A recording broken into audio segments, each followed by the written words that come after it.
The Las Vegas Raiders aren't going to get linebacker Christian Ellis.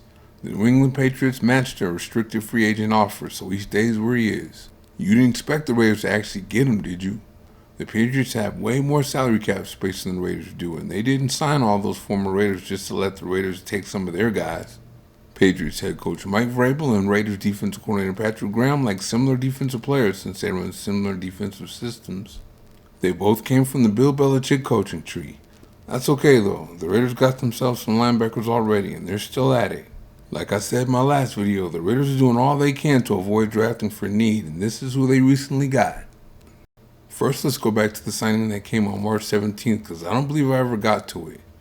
Yeah, I'm talking about slot corner Darnay Holmes. This is another signing the Raiders needed to complete to offset the loss of a free agent, this one being Nate Hobbs.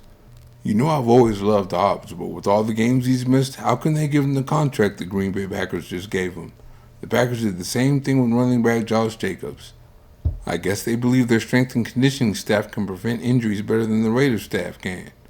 It worked for Josh Jacobs so far, but we have a ways to go before we really know. There wasn't a big drop-off when Holmes played in Hobbs' stead last year. In man coverage, Holmes gave up a passer rating of 82.8 with no touchdowns, and Hobbs gave up a passer rating of 82.7 with 2 touchdowns. Holmes handled the running game portion of being a slot corner well too. That probably got them feeling pretty confident with Holmes in there for Hobbs, so they might have seen this coming for a long time now. But the real bottom line is they weren't going to overpay. It's crazy how I just looked at the roster a couple of days ago and saw John Jenkins isn't with the Raiders anymore. Defenses are in sub-packages most of the time, but you still need that big-body nose tackle to stuff the run at times. At one time, Spytek was looking to make a run at super talented run-stuffing pass-rushing nose tackle Vita Vea, but didn't get very far. The Raiders still need a big run-stuffer, and Jenkins is 35 years old now, so today they just signed Leke Fotu, the 4th-round pick of the Arizona Cardinals out of Utah in 2020. In 2023, he started to show a little something in the pass-rushing department with a career-high 2.5 sacks. He showed his warts in the run game that year, though. He had 28 tackles and 5 of them for a loss, but missed tackles were a big problem. He missed 17.2% of his tackles in 2023. That's why Fotu didn't get a second contract with the Cardinals and ended up with the New York Jets in 2024. In his 1 year with the Jets, injuries got him. He was only healthy enough to play in 2 games. I guess we'll see what defensive line coach Rob Leonard can do with him. I hated to see tight end Harrison Bryant go this offseason because he's a good blocking tight end.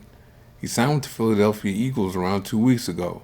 The Raiders were strong at the tight end spot last year with Brock Bowers as a pass-catching move tight end, Michael Mayer being the all-around tight end, and Bryant being the blocking tight end. There were rumors swirling that the Raiders were looking to trade Mayer this offseason, but nothing came of it so far. But after Bryant left, the Raiders need another blocking tight end, so they got one today in Ian Thomas. Thomas is a 4th-round pick of the Carolina Panthers back in 2018, and that's where he played all the way up till now. He's got 119 passes for 1,062 yards and 2 touchdowns over his career, so you already know what the Raiders brought him in for. He's definitely here to block, and he's good at it. Panther fans on social media don't sound all that happy he's leaving, so there's that. So the Raiders did it again.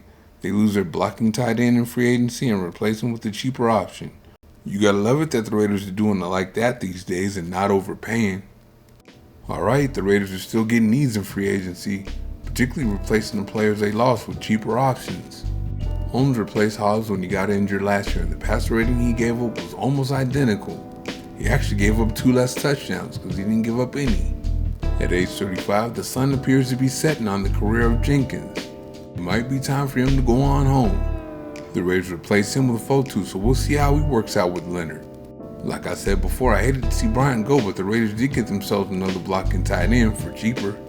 They've been doing that at a lot of positions lately, haven't they? Thank you for watching. See you next time.